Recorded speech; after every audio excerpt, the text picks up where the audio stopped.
은혜 인생이라 이런 제목으로 함께 은혜를 나누기를 원합니다.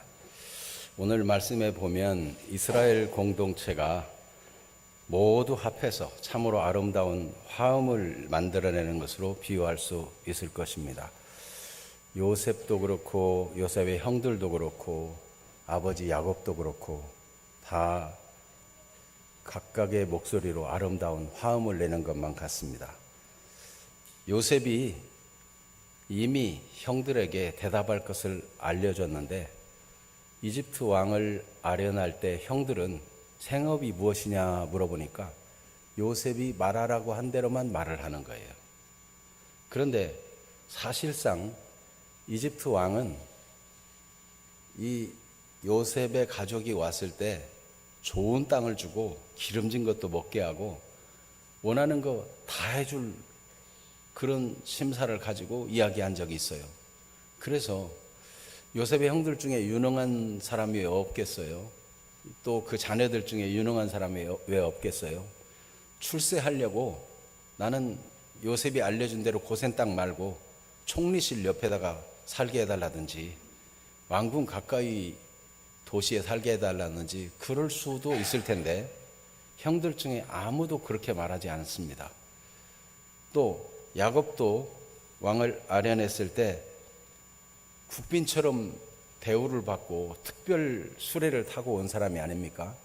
그런데도 마치 난민처럼 왕이 질문할 때 나그네라는 말을 언급합니다. 왕은 후대하고 있는데 구태여 야곱, 요셉의 아버지는 자기를 나그네라는 표현을 쓰는 이유는 무엇일까요? 이 말씀이 그 당시의 공동체와 그 이후의 모든 믿음의 공동체들과 오늘 이 말씀을 대하는 우리들에게 어떤 의미가 있는지 살펴보기를 원합니다. 그래서 왕을 아련하는 내용이기 때문에 왕이 먼저 어떻게 후대하는 말을 했는가 하는 것을 배경으로 살펴보고, 두 번째는 왕을 아련하는 데 있어서 요셉의 형들이 먼저 만나고 그 다음에 야곱이 만납니다. 그 차례대로 내용을 살펴보겠습니다. 세 번째로는 이 사건이 주는 의미와 우리는 어떻게 이 말씀을 적용할까, 이런 순서대로 인도받기를 원합니다. 먼저는 왕을 만나는 일의 배경이 되는 왕의 호의입니다. 창세기 45장 16절에서 18절에 이미 왕이 호의를 베푼 내용을 기록하고 있어요. 창세기 45장 같이 한번 읽어봅니다. 16절부터 요셉의 형들이 왔다는 소문이 바로의 궁에 들림에 바로와 그의 신하들이 기뻐하고 바로는 요셉에게 이르되 내 형들에게 명령하기를 너희는 이렇게 하여 너희 양식을 싣고 가서 가나안 땅에 이르거든 너희 아버지와 너희 가족을 이끌고 내게로 오라. 내가 너희에게 애굽의 좋은 땅을 주리니 너희가 나라의 기름진 것을 먹으리라. 얼마나 호의적입니까? 요셉이 노예살이 하다가 감옥살이 하고 그러다가 총리 됐는데 이 사람의 근본이 무엇인지 모르고 있었는데 가족이 왔다는 소식을 듣고 얼마나 반갑게 즉각적으로 반응했습니까? 그리고 그 요셉의 형들과 그 가족들, 아버지의 가족들 모두를 이집트에 이주하게 해주겠다. 그리고 얼마든지 좋은 땅에서 살게 해주겠다. 얼마나 호의적이에요. 이렇게 해서 이제 야곱의 가족들, 요셉의 가족들이 모두 이주해 와서 왕을 이제 만나는 겁니다. 그래서 두 번째로 왕을 아련하는 내용을 보면은 요셉의 형들은 왕에게 고센 땅에 살도록 요청을 하는 거예요. 그런데 자세히 들여다보면 2절을 한번 보겠습니다. 그의 형들 중 5명을 택하여 바로에게 보였다. 요셉의 형들은 모두 몇 명이죠? 10명이에요. 그런데 5명만 왕에게 보였습니다. 왜 그랬을까요? 5명은 잘생겼고 5명은 못생겼을까요? 네. 5명은 좀 똑똑하고 나머지 5명은 좀 어리석을까요? 도대체 5명은 더 공부를 많이 했고 5명은 공부를 못했을까요? 이유가 뭘까요? 두 번째로는 왕의 질문에 형들은 요셉이 일러준 대로 우리는 목자입니다. 선조 때부터 목자였고 우리는 늘 가축을 키워온 사람입니다. 그러니 고센 땅에 살게 해주십시오. 이렇게 이야기하라고 한 그대로만 대답해요. 형들 중에나 혹은 형의 자식들 중에 앞으로 똑똑하고 출세할 가능성이 있는 사람이 없겠어요? 얼마든지 그렇게 대답하지 않고 나름대로 저도 한마디 해도 되겠습니까? 그리고 우리는 더 좋은 땅에 살게 해달라. 이럴 형들도 있을 수도 있는데 자식의 미래를 위해서라도 아무도 그렇게 하지 않는단 말이죠. 왜 그럴까요? 5명을 선택한 이유는 다른 것이 아니고 이집트 사람들은 5라는 숫자를 럭키 5, 행운의 수로 여깁니다.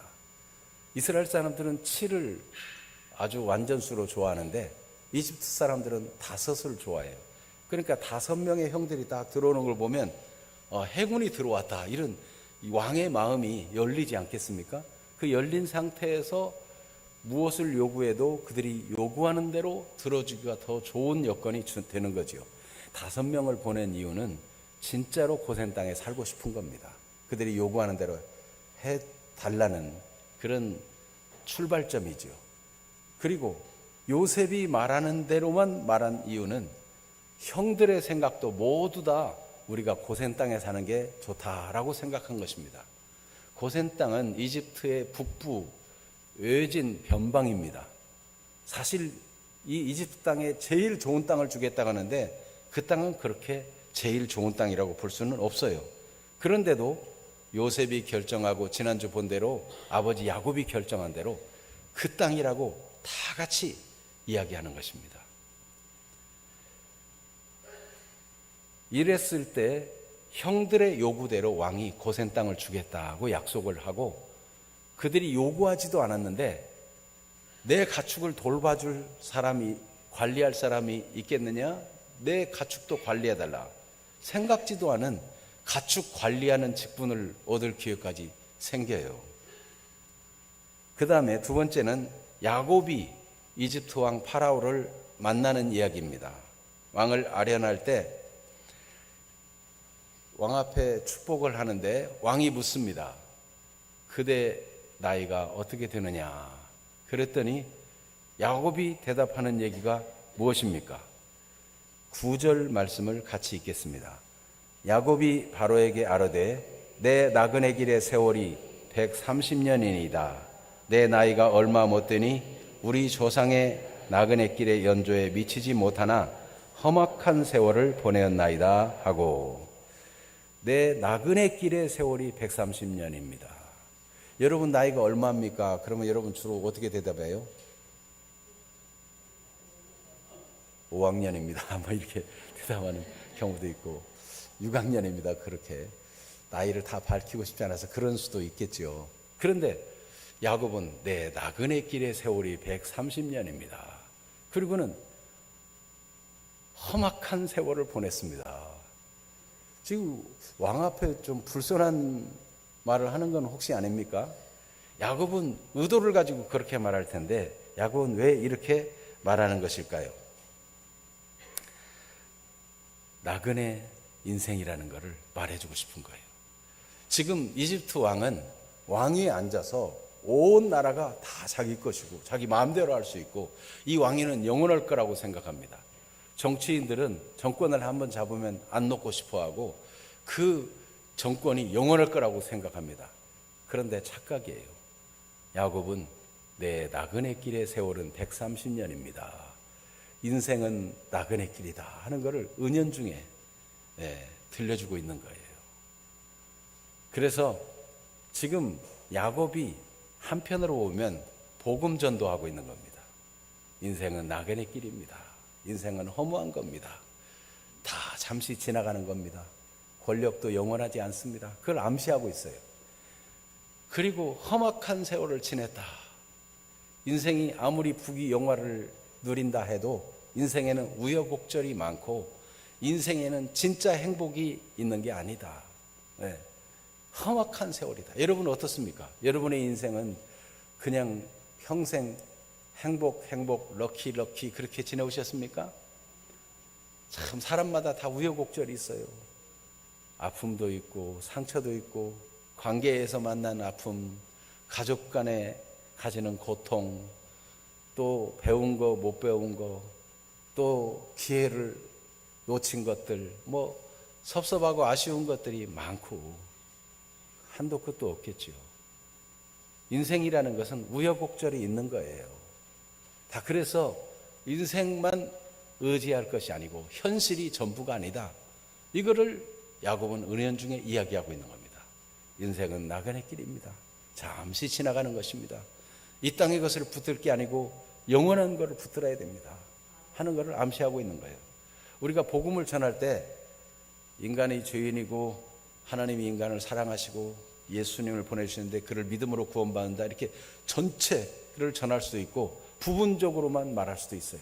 지금 야곱은 이 기회에 인생은 나그네 길입니다. 허무한 게 인생입니다. 인생은 절대적으로 현실만 의존할 게 아닙니다 하는 걸 암시하고 하나님의 이름으로 축복을 했어요. 그렇지 않아도 이 이집트 왕은 요셉 통해서 큰 도전을 받았거든요. 자기가 꾼 꿈을 자기도 해석 못하고 애굽의 술사와 박사들과 모든 관리들도 아무도 해석하는 사람이 없어요. 그런데 요셉은 말하기를 왕이시여 하나님께서 왕에게 편안한 대답을 주실 겁니다. 그리고 해석해 주는데 그 해석대로 7년 동안 풍년이 있고 그 다음에 지금 흉년이 계속되고 있는데 도대체 요셉이 섬기는 하나님, 저 지금 하나님의 이름으로 축복하는 야곱의 하나님은 어떤 분인가 궁금한 거예요. 여러분, 우리가 이렇게 여운을 남기는 것, 하나님에 대해서 관심을 갖도록 이런 것도 전도 중에 하나일 것입니다.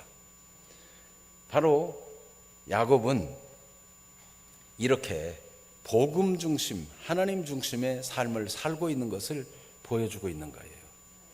그렇게 해서 만약 이집트 왕이 나도 허탄한 송아지 우상, 태양 우상 이런 거 다 버리고 진짜 하나님, 저 요셉이 섬기는 그 하나님을 섬기겠다 이랬으면 지금 미국보다 훨씬 더 강성한 나라가 되겠죠. 하나님의 어마어마한 복을 받았지 않겠어요? 그런데 왕은 그런 기회를 받아들이지 않았어요. 그러나 진짜 중요한 건 뭡니까? 이 이야기는 후손들을 통해서 전해지고 말씀이 이렇게 전수되어 온 겁니다. 그래서 모세 때에 드디어 모세가 그걸 기록했어요. 그러니까 이 야곱의 이야기는 우리 자녀들에게 계속 전해지면서 자녀들이, 손자들이 물어볼 거 아니에요. 그때 야곱 할아버지는 왜 그렇게 나그네 길의 인생이라고 얘기했을까요? 그래, 너는 왜 그랬다고 생각하니? 서로 이제 아버지와 아들, 할아버지와 손자가 서로 질문하고 대답하고, 그래, 아마도 그 야곱 할아버지는 왕을 전도하고 싶었을 것이다. 진짜 하나님을 알게 해주고 싶었을 것이다. 그래서 만나자마자 축복하고 자기 인생을 말할 기회에 나그네 길이라고 얘기하고 돌아 나올 때도 다시금 하나님의 이름으로 축복해서 하나님을 전해주고 싶었을 게 아니냐. 그게 얼마나 멋지냐. 우리 하나님의 자녀들은 이렇게 삶을 살아야 되는 게 아니냐. 이렇게 전수되면 그게 굉장히 유익한 거 아니에요?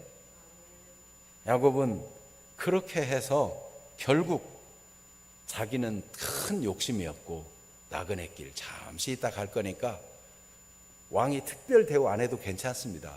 결국 고센 땅 그걸로 족합니다. 서로 연결되는 거예요. 연결. 그래서 처음에 여러분에게 이 모두의 말들은 다 아름다운 화음을 이루어서 하나의 음악을 연주하는 것 같다라는 것이 바로 그런 의미로 말씀드린 것입니다. 모두가 고센 다 고센입니다. 왜 그렇습니까? 하나님께서 이미 아브라함에게 반드시 너는 알아라. 내 자손의 이방에 객이 되어 400년 동안 지내고 나서 하나님께서 그들을 이방 나라를 징치할 때 그들이 그곳을 떠나서 가나안 땅으로 오게 될 것이라고 말씀했기 때문에 야곱도 요셉의 형들도 다 같은 마음으로 그렇게 하나님의 언약 중심으로 생각하고 있는 것입니다. 어쩌면 예수님도 야곱이 이렇게 한 얘기를 성경을 통해서 읽었을 것이고, 예수님도 왜 야곱이 이때 이렇게 말했을까를 생각했다고 여러분 한번 상상해 보십시오. 야곱 할아버지가 그때 왜 이집트 왕 앞에 가서 내 나그네 길의 세월이 얼마가 못되니 130년이다 말하고, 그리고 하나님의 이름으로 축복하며 나왔을까? 이렇게 생각해 보면 주님이 말씀을 전할 때 정말 결정적이고 중요한 아이디어를 말씀을 통해서 얻었을 거예요. 그래서 예수님께서는 너희가 내 이름 때문에 박해를 받고 어려움을 당하고 이방인들의 집권자들과 총독들과 임금 앞에 끌려가리니 이는 그들과 이방인들에게 증거가 되게 하려 함이라고 마태복음 10장 18절에 가르치셨어요. 그러니까 어떤 경우에든지 그렇게 임금들 앞에 설 때가 하나님을 전하고 복음을 전할 기회다라고 예수님은 제자들도 그렇게 가르친 것입니다. 여러분, 우리도 늘 이런 의식을 가지고 산다면 우리 삶의 모든 기회가 복음을 전할 기회이고, 인생은 허무한 것이고 그것이 영원한 것이 아니고 진짜 하나님이 주는 영원한 복이 있고 진짜 가치가 있다는 것을 사람들에게 말해줄 기회를 삼는다면 복음 중심적인 삶을 사는 것이니 얼마나 의미 있는 일이 되겠습니까? 그래서 이 모든 이 요셉의 형들이나 야곱이나 한편으로 보면 모두 다 하나님의 언약 중심으로 하나가 된 공동체다, 이렇게 말할 수 있을 것입니다. 그들이 고센 땅에 집착하는 이유 자체가 결국은 이방 이집트 땅에서 나와서 가나안 땅으로 가야 되기 때문에 가장 적합한 장소가 고센 땅이라고 생각하는 것이죠.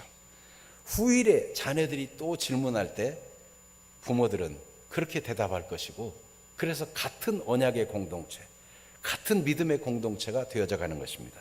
신명기 6장 20절에서 21절 말씀을 같이 읽어보겠습니다.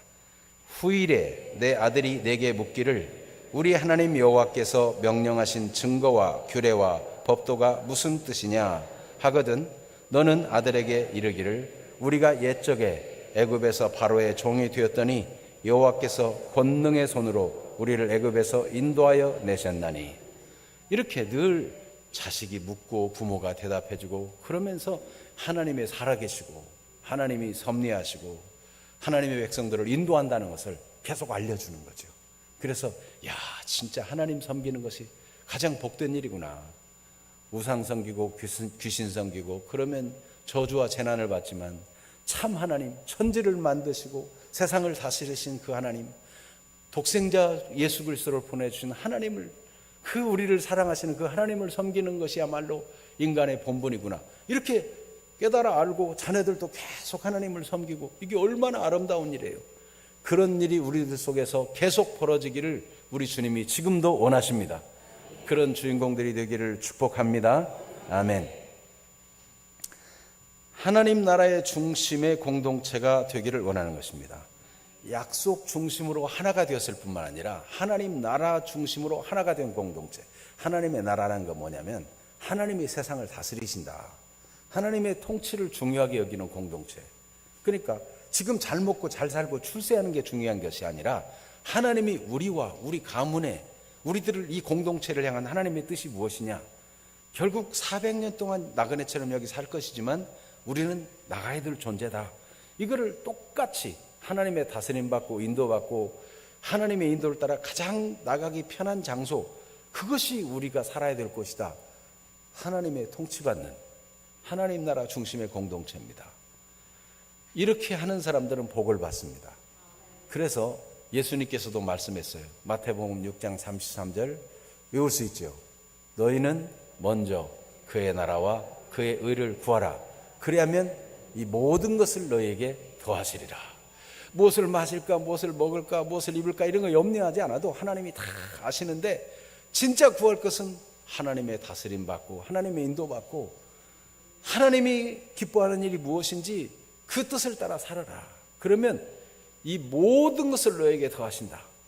보세요. 요셉이 말해준 그대로 형들이 딴 말 안 하고 그대로 말했어요. 이게 지금 하나님 나라 중심이거든요. 그렇게 말했더니 생각지도 않은 출세길을 열어줍니다. 왕이 말하기를 그렇다면 내 가축도 돌봐줄 사람이 있다면 그렇게 하라라고 내 가축을 관리해줄 관리를 세워줄 거를 약속하잖아요. 출세를 쫓아다니는 게 아닌데 하나님의 뜻대로 하나님 말씀대로 순종하려고 하니까 중요한 요직이 하나 생기는 거예요. 하나님 그렇게 은혜를 주시는 분이십니다. 여러분, 하나님 나라 중심으로 하나님을 예배하고 교회에서 하나님을 잘 섬기고 맡겨진 일을 성실히 잘 감당하다 보면 복을 받는 경우가 많아요. 지금도 세계적인 성악가 중에 교회에서 찬양대에서 성실하게 잘 봉사하다가 하나님이 재능을 자꾸 더해 주시고 능력을 부어 주시고 그래서 세계적인 성악가가 된 분들이 많아요. 네. 교회에서 그냥 찬양대 봉사하는 게 아무것도 아닌 것이 아니에요. 하나님은 다 보고 계시는 거예요. 우리 지난번 오셔서 간증한 김옥선 선교사님도 우리 지휘자님과 같은 교회에서 찬양대 지휘하셨다고 그랬죠. 지휘하시는 중에 하나님이 은혜를 부어주셔가지고 얘야 대한민국에서만 가르치지 말고 아프리카에 있는 내 아들 딸들도 좀 가르쳐다오. 하나님이 소원을 주셔가지고 마다가스카르에 가서 지금 음악 선교를 얼마나 활발하게 하고 내년에 또 그 학생들을 데리고 와서 음악을 통해서 하나님께 영광 돌리고 그러면서 하나님의 살아계심을 경험하고 그 예배를 참여하고 하나님의 사람들이 되게 하는 뛰어난 전략이에요. 여러분, 하나님의 일을 하나님의 통치를 받고 성실하게 한다는 것은 복된 일인 것입니다. 우리가 이번에 전교인 교제의 날 이러면 보니까 여러분들이 협력하고 또 함께 마음을 모으고 뜻을 모으고 앞장서서 열심히 하기도 하고 다 호응하고 참 제가 마음이 흐뭇해요. 하나님께서 이렇게 마음을 모으고 뜻을 모으고 함께 이 하나님 나라가 이루어지도록 하는 일에 대해서 반드시 기억하시고 복 주실 것입니다. 사실 어떤 데 가서 특별히 유명해지고 어떻게 출세하고 그게 중요한 게 아니고 하나님이 우리에게 맡겨준 자리, 허락하신 자리에서 성실하게 모든 일을 하되 죽게 하듯 하고 하나님을 사랑함으로 하고 성실하게 감당할 때 하나님이 복을 주십니다. 다윗 왕도 그랬어요. 다윗 왕은 8번째 아들로서 아버지가 맡긴 양떼를 열심히 치는데 얼마나 성실하게 양을 칩니까? 그 양을 치면서 내가 목자로서 양들의 생명을 보호하고 돌봐주고 지켜줘야 된다 하는 사명감이 일어나서 충실하게 하니까 하나님께서 어느 날 다윗에게 내가 내 백성, 양과 같은 내 백성을 좀 돌봐주라 하고 왕으로 세워주시잖아요. 다윗은 내가 어떻게 그 일을 감당할 수 있겠습니까? 하나님이 힘주시면 하나님이 인정해 주시고 세우셨기 때문에 감당할 수 있을 걸로 믿고 그는 아름다운 시를 지어 노래하잖아요. 여호와는 나의 목자시니 내게 부족함이 없으리로다. 그가 나를 푸른 풀밭으로 인도하시고 그리고 나를 그 깨끗한 맑은 시냇물 물가로 또 인도하시고 푸른 초장에 먹기도 하고 눕기도 하고 내 영혼을 날마다 소생시켜가지고 의의 길로 인도하실 분이 바로 하나님이시다. 이렇게 아름다운 시로 노래하잖아요. 그 자기에게 맡겨진 일을 성실하게 했는데 하나님이 그렇게 복을 주신 거죠. 여러분, 하나님은 지금도 살아계십니다. 우리가 맡겨진 상황 속에서 하나님의 통치를 받아 순종하고 성실하게 잘 감당하면 기억하시고 구하지 아니한 복까지도 더해 주시는 분이신 것입니다. 그것을 하나님은 이 믿음의 공동체, 이스라엘 공동체 속에 내 가축도 유능한 자가 있거든 관리해 달라 하는 부탁을 하는 것을 듣게 되었어요.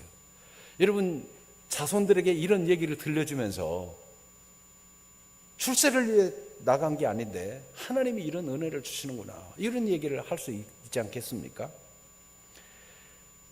잠언 22장 29절을 보겠습니다. 내가 자기의 일에 능숙한 사람을 보았느냐? 이러한 사람은 왕 앞에 설 것이요 천한 자 앞에 서지 아니하리라. 그래서 우리 모든 삶의 기회가 다 하나님의 다스림 받고 하나님의 인도받을 기회다.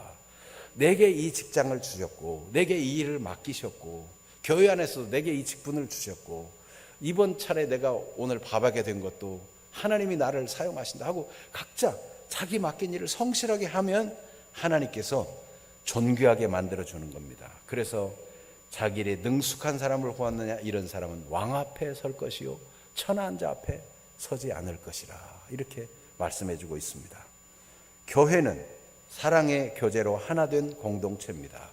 성령이 하나 되게 하신 것을 힘써 지키라, 성경은 말씀합니다. 하나님이 그리스도를 머리로 해서 우리는 모두 지체가 되어 하나가 된 공동체입니다. 이 전교인 교제의 날은 우리가 하나 되었다는 것을 서로 확인하고 그걸 기뻐하고 감사하는 그런 기회가 되는 것입니다. 그래서 빌립보서 2장 1절 2절 말씀을 같이 한번 읽어봅니다. 그러므로 그리스도 안에 무슨 권면이나 사랑의 무슨 위로나 성령의 무슨 교제나 긍휼이나 자비가 있거든 마음을 같이하여 같은 사랑을 가지고 뜻을 합하며 한 마음을 품어. 우리가 교제할 때 마음을 같이 해요. 다 함께 기뻐하고 뭐 간식을 하나 사서도 아이고 왜 이런 간식 사서 그런 게 아니고 아이고 내가 마침 이 간식 먹고 싶었는데 이 간식을 사줬네, 너무 감사하다. 이게 닭튀김 너무 좋아, 할렐루야. 이 같은 마음을 갖는 거예요. 같은 마음. 도시락을 탁 펼쳐보고는 오 완전히 내 스타일이야. 그리고 함께 같은 마음으로 기뻐하고 사랑하고 잘했다고 격려해주고, 이거 얼마나 멋진 일입니까? 이게 하나된 공동체, 서로 응원하고 칭찬하고 격려하고 주님이 우리 안에 계신다는 걸 경험하는 그런 시간들, 행복한 시간이 되는 거예요. 여러분, 이 이스라엘의 공동체는 아무도 딴소리를 내지 아니하고 다 고센 땅에 정착하도록 똑같이 얘기를 하고, 아버지도 아들도 요셉도 다 그렇게 해가지고 원하는 목적이 이루어졌어요. 하나님의 나라가 이루어지는 거예요. 하나님의 뜻이 이루어지는 공동체가 되었어요.